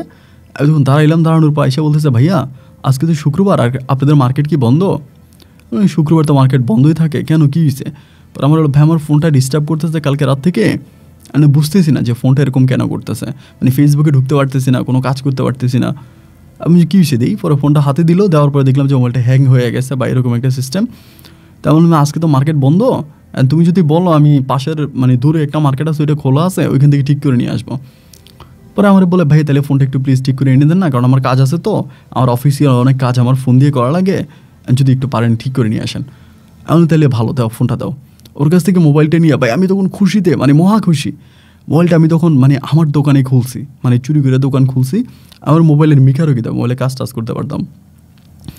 চুরি করে মোবাইলের দোকানটা খুইলা, কারণ মার্কেট তো বন্ধ, দারোয়ানের টাকা টুকা দিয়া দোকান খুইলা, দোকানের ভিতরে আমি তখন প্রায় আধা ঘন্টা ধরে কাজটা করছি। মোবাইলের কাজটা করার পরে প্রথমে ওর ফোন নাম্বারটা নিয়ে নিছে মোবাইল থেকে, ফোন নাম্বারটা নিয়ে মোবাইলের কাজ টাজ কইরা তারপরে মানে আস্তে আস্তে জোহরে আজান দিয়ে দিছে, মানে জুমার নামাজে আজান দিছে। ওদের জুমার নামাজ পড়ছে রাস্তায় জুমার নামাজ পড়া, জুমার নামাজের পরে ওকে মেসের সামনে ডাইরেক্ট চলে গেছে। যে দরজা নক করলাম, শাহিলিয়ে দরজা খুলছে, খোলার পর বলতেছে, তাজুল ভাই আসছেন, ভিতরে আসেন। আমি বললাম না ভিতরে যাবো না, পরে জোর করে ভিতরে নিয়ে গেল। আর শুক্রবার ছিল তো, ওরা আবার ভুনে খিচুড়ি রান্না করছে, শুক্রবারে মাংস দিয়ে খিচুড়ি রান্না করছে। আমার বলে, ভাই খিচুড়ি খেয়ে যান। আমি যে না রে বোন খিচুড়ি খাবো না, তো জোরাজোরি করলে তখন খিচুড়ি খাইলাম। তা খিচুড়ি খাওয়ার পরে ওই মেসের সবগুলো মেয়ের সাথে তখন আমার একটা ভালো সম্পর্ক হয়ে গেছে, মানে বাকি যে মেয়েগুলো ছিল প্রতিটা মেয়ের সাথে একটা ভালো সম্পর্ক হলো, এবং সোহেলির সাথে ভালো সম্পর্ক হলোই, শাহিলির সাথেও খুব ভালো একটা সম্পর্ক হলো। এরপরে ধরেন আমি রুমে চলে আসি, বাসায় চলে আসি। তার একদিন পরে আমি তখন রাতের বেলায় 11টার দিকে করে কল দিলাম। কল দিয়ে বলতেছে আমাদের পাশের বিল্ডিংয়ে থাকতো, তো বলছি কী? আমি বললাম যে শাহিলি, আমি তাজুল। পরে বলে, ও হ্যাঁ আপনি ভাইয়া কেমন আছেন? যে ভালো আছি, কী করো? তা বলে কিছু করি না, রুমে বসে আছি। আমি বললাম ছাদের দিকে আসো, আকাশে অনেক সুন্দর একটা চাঁদ উঠছে, একটু ছাদের দিকে আসলে ভালো লাগবে। পরে আমাকে বলে, আমি তো রাতের বেলায় ছাদে যাই না, তো ঠিক আছে আপনি যেহেতু বলতেছেন আপনার দিকে তাকায় না হয় যাবো, আমি তাহলে এটা ছাদে আসো। পরে ও ছাদে আসলো, আমিও ছাদে গেলাম। যাওয়ার পরে দুজনে ফোনেই কিন্তু কথা বলতেছি, মানে পাশাপাশি বিল্ডিং তো, তারপরেও ফোনেই কথা বলতেছি। ও ওর দিকে আসে চাঁদ নিয়ে কথা বলে, আমি আমার দিকে তাকায় চাঁদ নিয়ে কথা বলতেছি। এরকম করতে করতে প্রায় ঘন্টা খানিকের মতো কথাবার্তা বলার পরে এবার মোবাইলটা রাইখা দিলাম। এবার ও মানে আমাদের ছাদের দিকে আসছে, আমি ওদের ছাদের দিকে গিয়া দাঁড়িয়ে কথা বলতেছি একটু জোরে জোরে। ওই দিন প্রায় অনেক রাত পর্যন্ত কথা বললাম। কথা বলার পরে ও তখন চলে গেল। এরপরে রাতে আবারও কল দিলাম, কল দিয়ে বললাম যে আসো না একটু ছাদে। আমার ছাদে আসলো, ওভাবে কথা বললাম। এভাবে বেশ কয়েকদিন কথা বলতে বলতে এই মেয়েটার সাথে মোটামুটি আমার একটা ভালো লেনাদেনা হয়ে গেল, মানে মনের একটা ভালো সম্পর্ক হয়ে গেল। ভালো লাগা ভালোবাসা তৈরি হলো। এখন ভালো লাগা ভালোবাসা তৈরি হওয়ার পরে এখানে আমি বললাম যে শৈলী, আমি তো চাইলে আমি তোমার সাথে এইভাবে কথা বলি একসাথে, তুমি আর এক সাথে ভালো লাগে না, তোমার সাথে আসবো। পরে আমার বলে আমার সাথে কীভাবে আসবেন, দারোয়ান তো গেট লাগায় রাখছে। আমি বলি যদি আসতে পারি তাহলে আসবো কিনা, বলে আসেন। পরে আমি দারোয়ানের কাছে গেলাম, দারোয়ানের কাছে গিয়ে বললাম যে মামা দেখ এই ঘটনা, আমার যাইতে দে। দারোয়ানও আবার মানে খুব তেরা টাইপের, ওর বাড়ি হচ্ছে মুন্সিগঞ্জে, ওই ঢুকতে দিবে না। পরে আমি সাহিলের কল দিলাম, সাহিল তুমি দারোয়ানের সাথে কথা বলো। কই না না দারোয়ান যদি বাড়িওয়ালারে বইলা দে। আমি বলে দূর বলবো না, তুই কথা কো। পরে দারোয়ান মনে করছে হয়তো আমি অন্য কোনো মাইয়ারে র্যাপ ট্যাপ করবো বা খারাপ কিছু করবো, এই লেগে যাইতে আসছি, দারোয়ানের জন্য দেয় না। পরে সাহিল যখন কথা বললো, দারোয়ান বলে আচ্ছা ঠিক আছে। পরে আমার বলে না ভাই ভাবে যেতে দিব না। পরে দারোয়ানরে 500 টাকা দিয়া আমি তখন এই রুমের ভিতরে মানে ওদের বিল্ডিংয়ে ঢুকছি। ঢুকার পর ওর সাথে সারা রাত আমি তখন ছাদের উপরে ছিলাম। তো সিঁড়ি রুমের পাশেই আমাদের অনেকবার শারীরিক সম্পর্ক সেদিন হয়েছে, ছাদ মানে খোলা আসমানের নিচে শারীরিক সম্পর্ক হয়েছে। এবং এরপর থেকেই এই সাহিলির সাথে আমার গভীর প্রেমের সম্পর্ক হয়ে যায়। মানে দুজনকে অনেক পছন্দ করে ভালোবাসি। মেয়েটাও দেখতে ধরেন অনেক সুন্দরী। তো যেহেতু দেখলাম ও অনেক সুন্দরী, ওর মানে চেহারা টেহারা অনেক সুন্দর, কথাবার্তা সর্বদিক থেকে মানে এরকম মেয়ে আসলে পাওয়াই যায় না। ধুর ভাই ওর সাথে আমি এবার বিয়েই করে ফেলবো, কারণ ওরা আমি হারাইতে পারবো না। কারণ আমার ম্যাচের যে পোলাপাইন ওর প্রতি টার্গেট দিছে বা খারাপ নজর দিছে, এই পোলাপাইন ওরে আজ হোক কাল হোক পটায় ফেলবো এবং পোলাপাইন ওরে নিয়ে যাবো। তাই চিন্তা করলাম যে যত যাই হোক ওর সাথে আমার একটা প্রেমের সম্পর্ক করে ওরে আমার বিয়ে মানে ওরে আমি বিয়ে করেই ছাড়বো, কারণ তা না হলে ওকে হারাই ফেলবো। এই চিন্তা ভাবনা করে এবার আমি ওরে ডিরেক্টলি অফার করলাম যে সাহিলি আসলে ভালোবাসা করি এবং তোমার সাথে ফিজিক্যাল করি, এইটা আমার কাছে খারাপ লাগে, ভালো লাগে না, এটা ধরো বিয়ের পরেও করতে পারি। ও তখন আমাকে বললো কী বললা, বিয়ে করবা? আমি বললাম হ্যাঁ বিয়ে করবো। আমাকে তখনও বলে এটা কি ঠিক হবে, এই সে মানে রাজি হচ্ছে না আর কি। তো রাজি না হওয়ার পরেও আমি ওরে মোটামুটি একরকম জোরপূর্বকে মানে জোরপূর্বক বলতে একটু প্রেশার দিয়েই ওরা আমি বিয়ে করে ফেলে কাজী অফিস থেকে 2 লাখ টাকা কাবিন দিয়া 2 লক্ষ টাকা কাবিন এবারে বিয়ে করি। এবং বিয়ে করার পর আমাদের সম্পর্কটা খুব ভালো চলতেছে, ফিরতেছে খুব ভালো। এরই মাঝে ওদের মেসে যে বাকি মেয়েগুলো থাকে, ওই মেয়েগুলোর মাঝে জান্নাত নামের একটা মেয়ে আমার একদিন বলতেছে যে ভাইয়া তাজুল ভাই আপনাকে একটা কথা বলি, শাইলির সাথে তো আপনার অনেক গভীর সম্পর্ক, শুনেছি আপনারা কি তার শাইলিকে বিয়েও করছেন। আমি বললাম তাহলে শুনলে তো শুনছে, এই কথা আবার কেন বলতেছ? পরামকাল ভাই একটা কথা বলে কিছু মনে করেন না, আপনি যে শাইলিকে বিয়ে করছেন আপনি কি ওর ফ্যামিলির খোঁজখবর নিয়েছেন? এমনি আমাকে বলে। আমি বললাম ফ্যামিলি খোঁজখবর নিতে যাব কেন? বলে ভাইয়া কিছু বললি আসলে আপনি তো পরে মাইন্ড করে বসবেন, বলতেও তো ভয় লাগে, কিন্তু আপনি যেহেতু আমাদের পাশের বিল্ডিংয়ে থাকেন, আমাদের পরিচিত ভাই, আপনার কাছে না বলেও তো পারতেছি না, জাস্ট আপনি একটা কথা জানাই দিয়ে আপনি একটু জাস্টিফাই করেন বিষয়টা। আমি বললাম কি? বলে শাইলির কিন্তু আগে একটা বিয়ে হয়েছে এবং 4 বছরের একটা মেয়েও আছে। আপনি শোনার পর আমাদের আসমানটা ভেঙে পড়ছে। এই জান্নাত কী বলো এটা? বলে জি ভাইয়া, এবং ও এটা গোপনে লুকাইয়ায় আপনারা বিয়ে করছে, আপনার সাথে একটা প্রতারণা করছে, আপনারা ভাজায় খাইতে আছে, আপনি মোবাইল দোকানে করেন, টাকা ঢুকাছে। আমি কিন্তু শাইলির অনেক টাকা দিতাম, এটা সত্য কথা। মাসে মাসে ওর জন্য অনেক টাকা খরচ করতাম, দোকানটায় মানে মোবাইল ঠিক করতাম। তো ভালো একটা মোবাইল নিয়ে আসলে এটা কোনো কাজ নাই, প্লাস মারলে ঠিক হয়ে যাবে, ঠিক করতে 2 মিনিট লাগবে। ওইটাও কইতাম যে ভাই 1 ঘন্টা লাগবে, পরে আসেন 500 টাকা লাগবে। প্রতিদিন আমি 3 থেকে 4 হাজার টাকা মোবাইল ঠিক করতাম। আপনি বুঝেন 3-4 হাজার টাকা যদি প্রতিদিন মোবাইল ঠিক করি তাহলে কত টাকা মাসে আমার থাকে। এবং সব থেকে কিন্তু আমি শাইলির পিছনে নষ্ট করতাম। এবং ওরে নিয়ে আমার একটা মানে ছোট্ট সুখে সংসার বাঁধার স্বপ্ন ছিল, মানে ওর সাথে জীবনের বাকি সময়টা থাকবো এরকম একটা প্ল্যানিংও মনে ছিল। মানে ওকে আমি মন থেকে ভালোবাসছি, এক কথা যেটা যে ওর প্রতি আমার প্রচুর ভালোবাসা কাজ করতেছিল। দেখলাম যখন এরকম একটা ঘটনা ঘটে গেল, আমি তখন বিষয়টা আস্তে আস্তে জাস্টিফাই করতে শুরু করলাম। জাস্টিফাই করতে আমাদের যে কাবিনের পেপার আছে ওইখানে তো ওর ঠিকানা আছে, ওর ভোটার আইডি কার্ড আছে, এবং ভোটার আইডি কার্ড থেকে ঠিকানাটা বের করলাম। যেহেতু বরিশালের মেয়ে, আমি তখন ওই এলাকাতে লোক টোক পাঠাইয়া এমনি অমনি প্রায় মাসখানেকের ভিতরে আমি বের করে ফেললাম যে শাহিলি আসলে বিয়ে হয়েছে এবং স্বামীর সাথে ডিভোর্স হয়ে গেছে। স্বামী বিদেশে থাকতো, বিদেশ থাকার কারণে শাশুড়ির সাথে সম্পর্ক ভালো ছিল না এবং শাশুড়ির সাথে থাকতে পারে নাই বলে মেয়েটারে পেটে নিয়ে শ্বশুরবাড়ি থেকে চলে আসছে। এবং মেয়ে হবার পরে স্বামীরে ডিভোর্স করে দিয়েছে, মেয়েটা তার মা বাবার কাছে রাইখা ও ঢাকাতে চাকরি করতেছে। এরকম একটা মিথ্যা কথা আমার সাথে বললো, ওর বাচ্চা আছে, এরপরেও আমার সাথে ও বিয়ে করলো এবং আমার সাথে এরকম একটা প্রতারণা করলো। ভাই এই প্রতারণাটা আমি আর মেনে নিতে পারি নাই। তুই আমার সাথে এত বড় প্রতারণা করলে আমি কি তোরে ছেড়ে দিব? মনের ভিতর তখন ওর জন্য প্রচুর প্রতিশোধ কাজ করতে আছে, যা তোর এই কর্ম তোর সেই কর্ম, মানে প্রচুর প্রতিশোধ ওর ভিতরে। কিন্তু আমি ভাবলাম যে যা ওরে ইউজ করি, 2 দিন পরে ছেড়ে দিব, এলাকাতে গিয়ে একটা বিয়ে শাদী করবো, ওরে আমি বিয়ে করবো না। যেহেতু ওর মেয়ে আছে, বিয়ে হয়েছে, এরকম একটা মেয়ের সাথে তো ভাই আমার জীবন চলবে না, তো আমার আগে পরে ছেড়ে দেওয়াই লাগবে, তো আমার ছাড়িয়ে দিব, এরকম একটা প্ল্যানিং করে ওরা ইউজ করতেছি, জাস্ট ব্যবহার করতেছি। এইরকম করতে করতে করতে করতে আমি ফেসবুক চালাতাম। ফেসবুকে রাইসা খান, রাইসা নামের একটা ফেসবুক অ্যাকাউন্টের একটা মেয়ের সাথে আমার তখন সেটিং হতে শুরু হয় ফেসবুকে। আমি এবার মানে ফেসবুকে ছবি দেওয়াটা খুব পছন্দ করতাম। ধরেন যেখানেই যাইতাম ফেসবুকে ছবি দিতাম, এবং মানে ফেসবুকের সাথে আমি খুব বেশি অ্যাক্টিভ থাকতাম আর কি, ফেসবুকে 24 আওয়ার্স ফেসবুকে অ্যাক্টিভ। তো এই ফেসবুকে ঢোকার পর আমার তখন এই মেয়েটার সাথে মোটামুটি কথাবার্তা হয়, এবং মেয়েটাও দেখতে শুনতে অনেকটাই ভালো।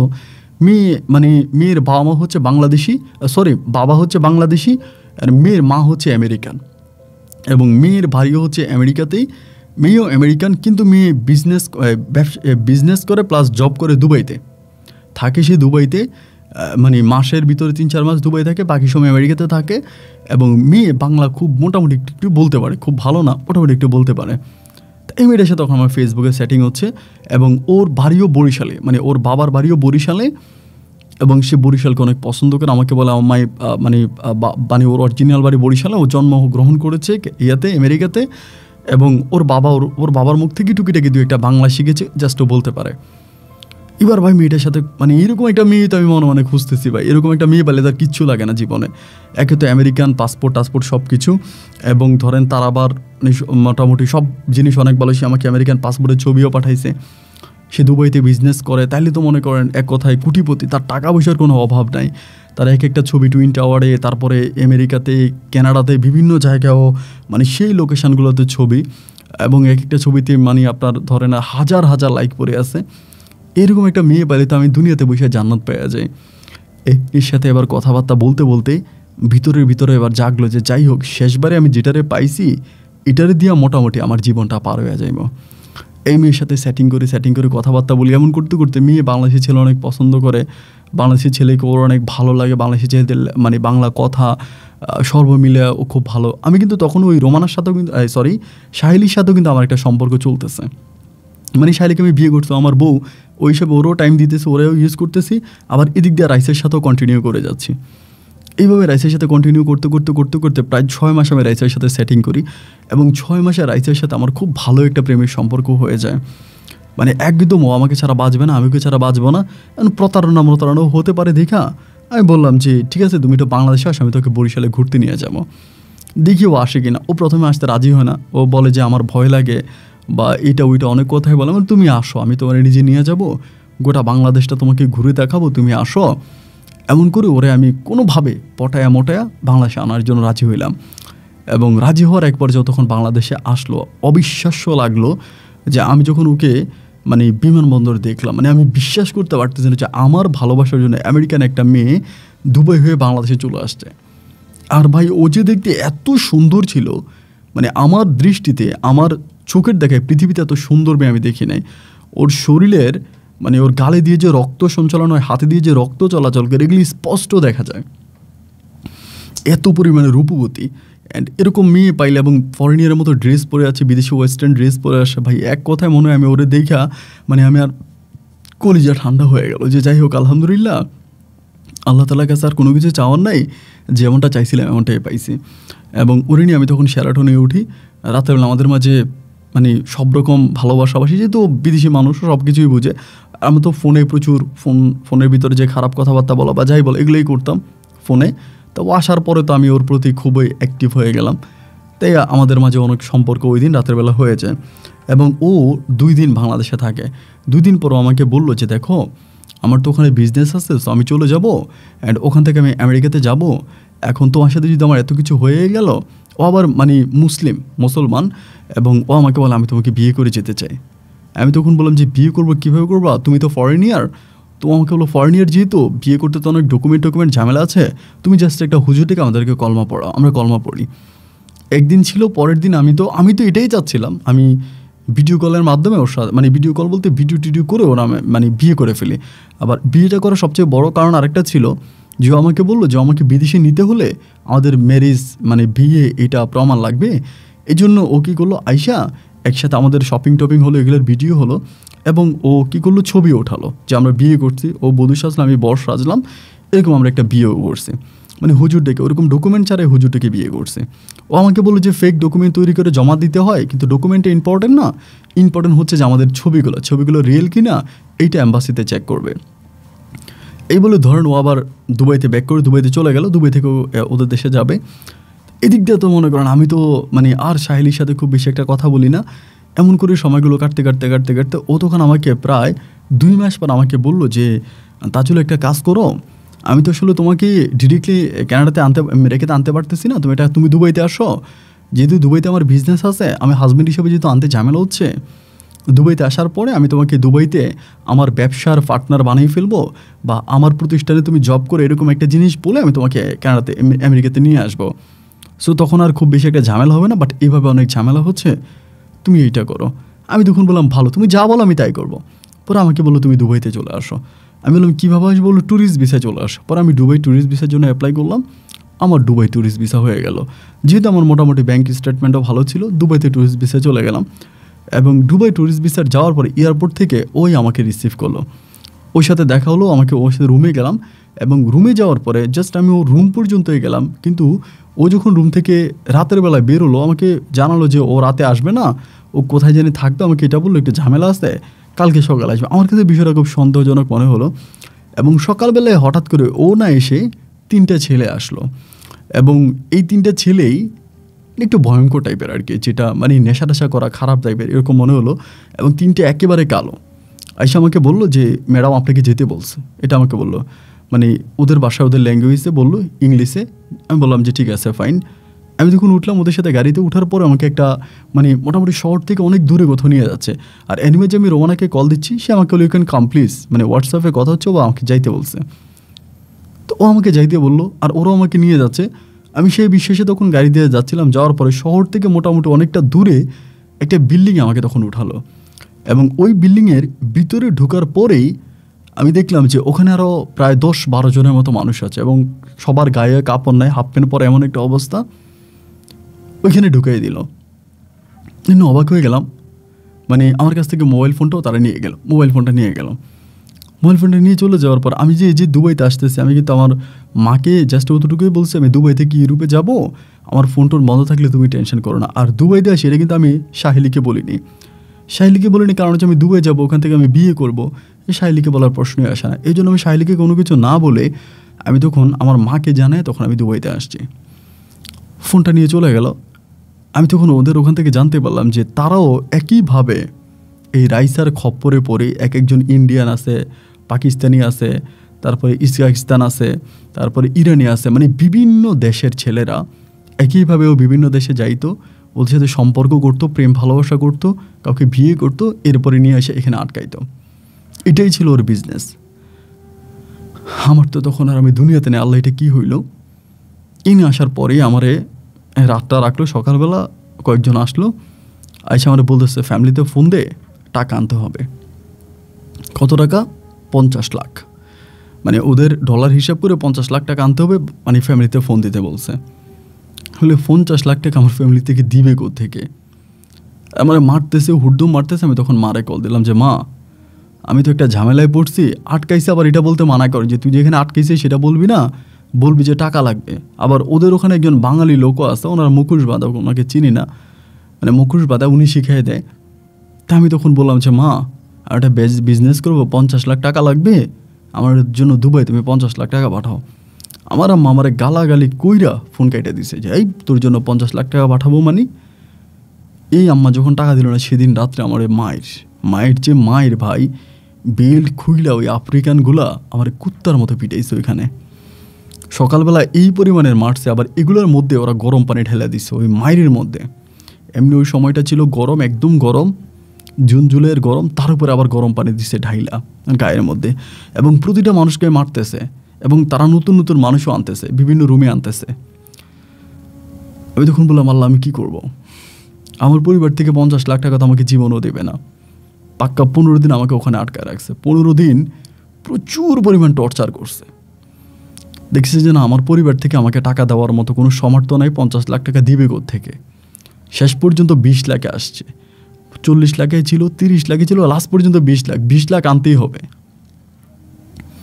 20 লাখের জন্য কল দিলাম, 20 লাখ টাকাও মা দেবে না, মানে মা দেবেই না, টোটালি কথা যেটা, মা আমাকে 1 টাকাও দেবে না। মায়ের পক্ষে আমাকে 1 টাকাও দেওয়া সম্ভব না, উনি আমাকে দেবে না। আমি গেলাম কেন, দুবাইতে গেলাম কেন? আমি তো ঢাকায় ভালো ছিলাম, দুবাই কেন গেলাম? মায়ের কথা হচ্ছে এটা। এভাবে পাক্কা 1 মাস আমাকে আটকায় রাখে। 1 মাস পরে আমি সেই রাইসাকে আবার দেখলাম, পাক্কা 1 মাস পরে। আমার তখন হাফ প্যান্ট পরা, একটা রুমে লয়ে গেল। আমার মোবাইল ফোনটা তখন রাইসার হাতে। আমার মোবাইল ফোনের ডিসপ্লেতে সাহিলের একটা ছবি আছে, মানে ডিসপ্লেতে আমি সাহিলের ছবিটা দিয়ে রাখছি, আর আমার মোবাইল ফোনের ভিতরে সাহিলের অনেকগুলো ছবি আছে। আমার বললো, হু ইজ দিস লেডি? আমাকে এটা বললো। আমার বোন। তোর বোন? তুই না বললে তোর কোনো বোন নাই? আমি তোর কাছে মিথ্যা বলছে, আমার একটা বোন আছে, এটা আমার বোন। মানে বউ বলি নাই, কারণ বউ বলে তো সে আমাকে আরও মারবে। আমি বিয়ে করে তার সাথে প্রতারণা করছি, আমি তার আনমেরিড বলছিলাম। পরে আমারে বলে, তোরে ছেড়ে দিতে পারি, একটা শর্ত আছে, তুই তোর বউকে তুই তোর বোনকে এদেশে নিয়ে আয়। তোর বোনকে আইনা আমার কাছে দিবি, আমাদের কাছে দিবি, তোরে ছেড়ে দেব। আমি বললাম যে হ্যাঁ ঠিক আছে। মানে আমার কথা হচ্ছে, আমাকে যে পরিমাণের মারা ওখানে মারতেছে, এই মাইট থেকে বাঁচার জন্য আমাকে যা বলে আমি তাই করব। যদি বলে আমার মাকে নিয়ে আসতে, আমি তাও কিন্তু নিয়ে আসবো, কারণ 1 রাতের মায়ের সারা জীবনেও শেষ হবে না, এরকমভাবে মারে।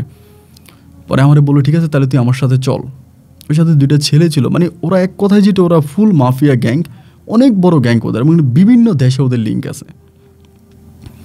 আমাকে নিয়ে গেছে, ওইখানে নিয়ে যাওয়ার পরে একটা রুমের মধ্যে একা আটকাইছে, ওইখানে আর কেউ না, একা আটকাইছে। আটকায় বলতেছে, তুই ফোন দে, তুই ফোনে কথা। আমি যে তোর সামনে কথা বলে সমস্যা, আমি আনতে পারবো না, তার মোবাইল দিয়ে আমি আইনা দিব। ও বলে, তুই যদি অন্য কাউরে কল দিস?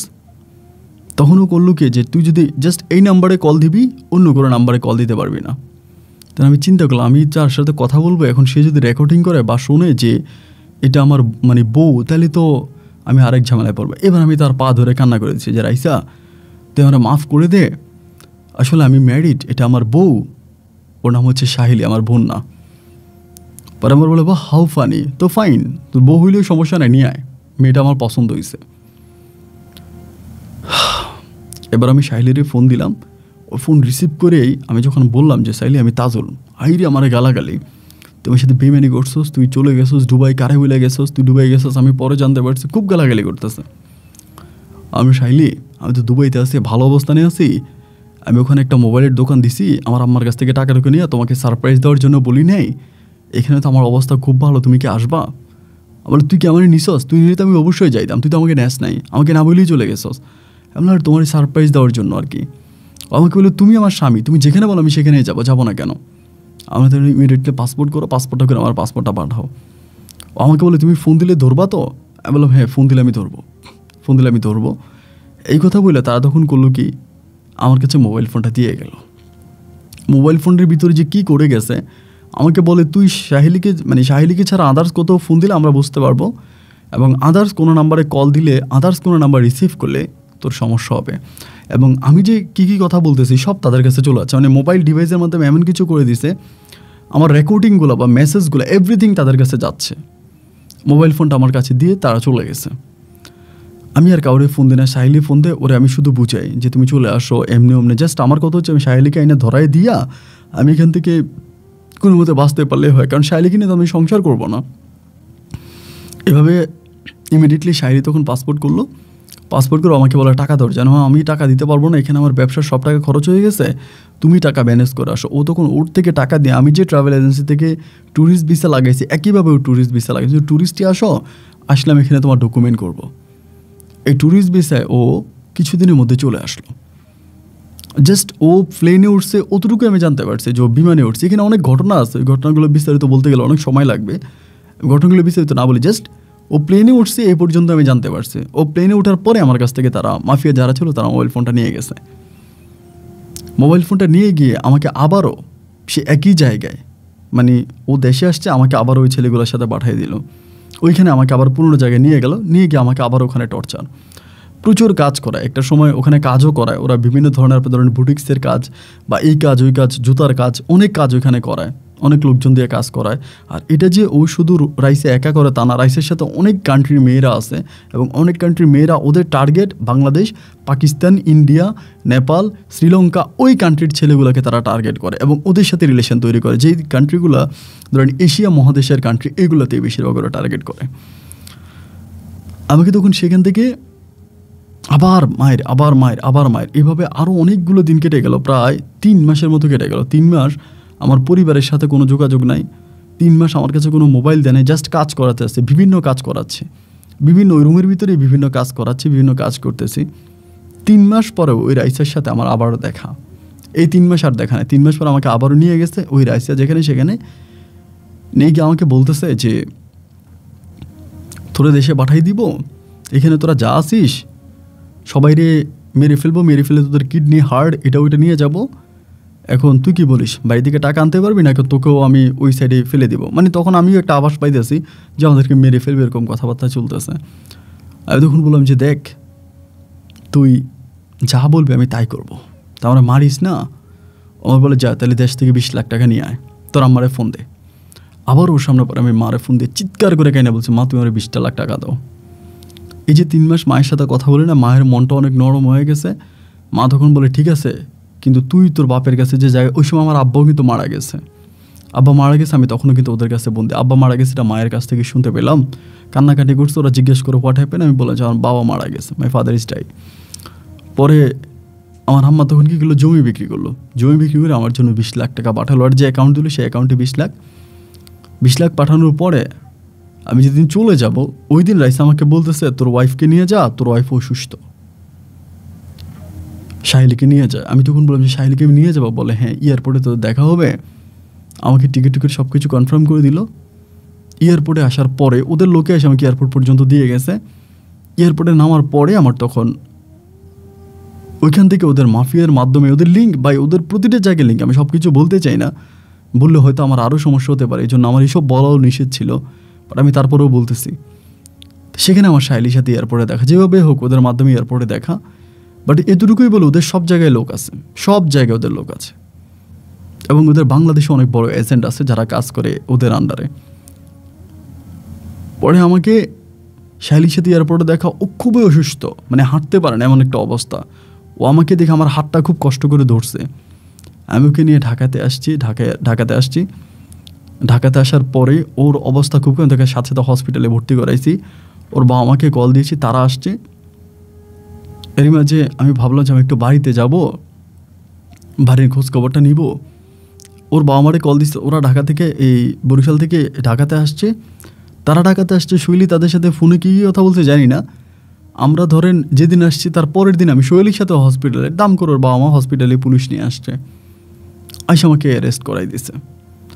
আমার অপরাধ, আমি সাহিলিকে বিয়ে করছি, নিয়ে তারা বিদেশে নিয়ে গেছি, নিয়ে তারা দিয়ে আমি খারাপ কাজ করেছি, তারা দিয়ে আমি লাখ লাখ টাকা ইনকাম করছি, এবং সেগুলোর ডকুমেন্ট তার কাছে আছে।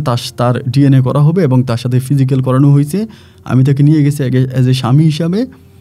নিয়ে যাওয়ার পরে আমি তাকে দিয়ে খারাপ কাজ করছি, এই বলে আমার নামে মামলা। এই মামলায় 1 দিন 2 দিন নয়, দীর্ঘ প্রায় 7টা বৎসর। 7টা বছর, এর মাঝে করোনা গেল। 7টা বছর আমাকে এই মামলায় ফাঁসাই দিল। আমার কোনো লয়ার ছিল না, আমাকে যখন থেকে কেউ বের করবে ওরকম কোনো মানুষ ছিল না। বের হওয়ার সময় হলেই এই সাহিলের বাবা নতুন করে আবার মামলা দায়ের করায়, আবার নতুন করে আমাকে ঢোকায়। আবার বের হওয়ার টাইম হলে আরেকটা নতুন মামলা দিয়ে আমাকে ঢোকায়। আর আমার পরিবারের কেউই তো নাই যে আমার সাপোর্টে যাবে। 7টা বৎসর আমি আমার জেলখানে আমার জীবনটা কাটাইলাম। 22 সালের লাস্টের দিকে বের হইলাম। 22 লাস্টের দিকে, আপনার ডিসেম্বরের 20 তারিখের দিকে বের হলাম 22 সালে। 22-এ বের হওয়ার পরে তখন আমি এলাকাতে গেলাম, বাড়িতে গেলাম। যাওয়ার পরে আমার মা তখনও আছে, বরিশালে গেলাম। যাওয়ার পরে দেখতে পেলাম যে আমার ভাই তাশরিফ, আমার যে ছোটো 2টা ভাই ছিল, তাদেরকেও বিদেশে নিয়ে গেছে। কিন্তু আমার মায়ের গিয়ে আমি বললাম যে মা আমি তো এরকম। মা আমার কোনো কথার মূল্যায়ন করলো না, এবং মা আমাকে ডিরেক্টলি বললো যে তোর ভাইদের কাছে তোর আর কোনো কিছু চাওয়ার নাই, কারণ তোর বাবার জায়গা যতটুকু তুই পাইতি ওইটা ভাগ কইরা তাশরিফের কথা মতো ওই জায়গায় বিক্রি করে তোর জন্য টাকা পাঠাইছি, তুই তোর বাবার কাছে আর কোনো কিছু পাবি না। এবং যে 20 লাখ টাকা, ওই 20 লাখ টাকা তাশরিফ তোরে দিছে কাতার থেকে। ওই টাকা তাশরিফের টাকা, ও তোর জায়গার মালিক তাশরিফ। আমি বললাম আমি তো রোমানারে কবরে পাঠাইয়া তাশরিফরে কাতারে পাঠাইছি, এটা কি তুমি ভুলে গেছো?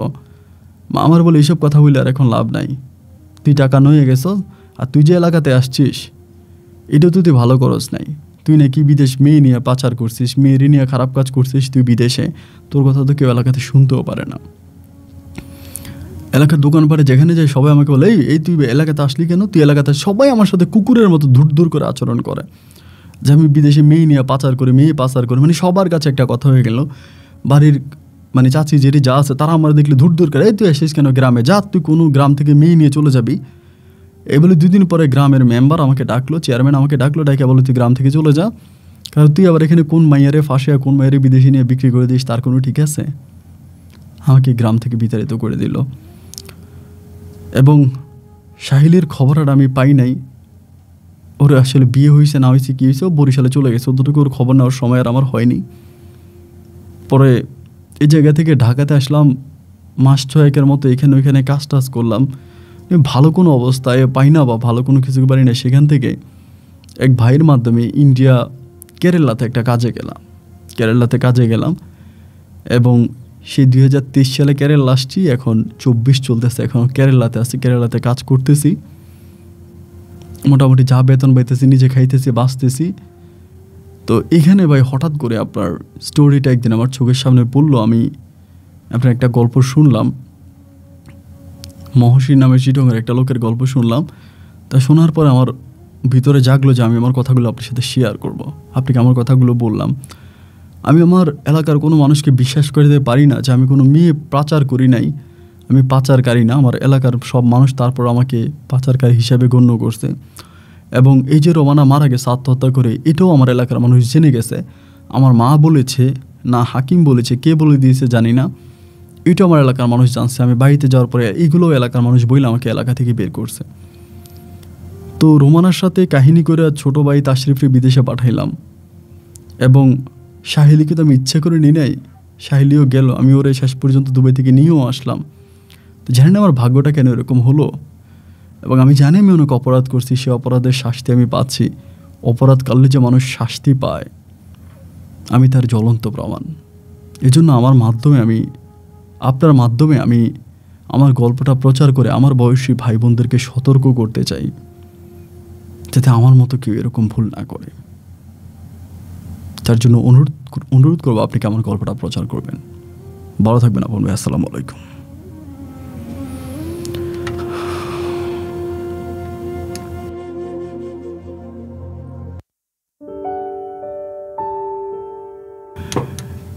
প্রিয় বন্ধুগণ, সবাইকে অনেক বেশি ধন্যবাদ এতক্ষণ পর্যন্ত বরিশালের ভাই তাজুল ইসলামের জীবনের সত্যি মর্মান্তিক বাস্তব গল্পটা শুরু থেকে শেষ পর্যন্ত আমার মুখ থেকে শোনার জন্য। বন্ধুগণ, বিশ্বাস করুন কিনা জানি, আমার বুকটা অনেক ভারী হয়ে গেছে গল্পটা পড়ার পরে। আমি গল্পটা শুরুতেই বলেছিলাম না, আমার তাজুলের জন্য বুকটা ভারী হয় না, আমার বুকটা ভারী হয়ে গেছে যে তাজুল কী ধরনের ঘটনা রোমানা মেয়েটার সাথে ঘটাইল। আমি, মানুষ প্রতারক হয়, মানুষ চিটার হয়, বাটপার হয়, বেইমান হয়, কিন্তু এত যে বেইমান হয়, এত যে প্রতারক হয়, ধোঁকাবাজ হয়, এইটা আসলে আমার বোধগম্য ছিল না।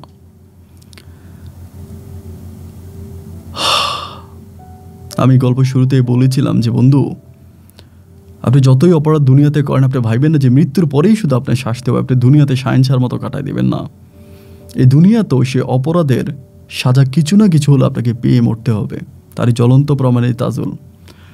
মা থেকেও নাই, বাবা থেকেও নাই, ভাই থেকেও নাই, বোন থেকেও নাই, ঘরবাড়ি ভিটামাটি থেকেও নাই, এবং শেষ পর্যন্ত নিজের দেশ ছেড়ে ইন্ডিয়ার কোথায় কেরালা ওইখানে গিয়ে কাজ করতেছে। অন্তত তাজুলের জীবন থেকে শিক্ষা নেন যারা তাজুলের পথে হাঁটছেন। আমি বারবার বলি, আমার গল্প বলার একটাই উদ্দেশ্য যে আপনি গল্প থেকে কিছু শিখেন। যে ভুলটা তাজুল করেছে সে ভুলটা আপনি করেন না, তবেই আমার গল্প বলা সার্থক আর আপনার গল্প শোনা সার্থক। বন্ধুরা সবাই ভালো থাকবেন, সুস্থ থাকবেন, এই শুভকামনায় আজকের মতো এখানেই বিদায়। তবে হ্যাঁ, এই গল্পের মাঝে কিছু বিষয় তাজুলের আরও ছিল, ওই মাফিয়াদের বিষয় নিয়ে, ওটা আমি আর বিস্তারিত বলি নাই, যতটুকু বলছি অতটুকুতেই অনেক বলে ফেলেছি। এবং এরকম গ্যাং একটা না, অসংখ্য গ্যাং আছে, এদের কাছ থেকে তো অবশ্যই সাবধান থাকবেনই। একটা মেয়েকে চিনেন না, জানেন না, তার সাথে ফেসবুকে পরিচয়, সে দেশে আসলো, দেখা করলো, সে ডাকলো, আপনি চলে গেলেন, না, পৃথিবীটা অত সহজ না, এত ইজি না। যাই হোক, তাজুলের জন্য যদি আপনার কোনো মন্তব্য থেকে থাকে সেটা কমেন্ট বক্সে লিখবেন। আজ এখানেই বিদায়। আল্লাহ হাফেজ এন্ড আসসালামু আলাইকুম।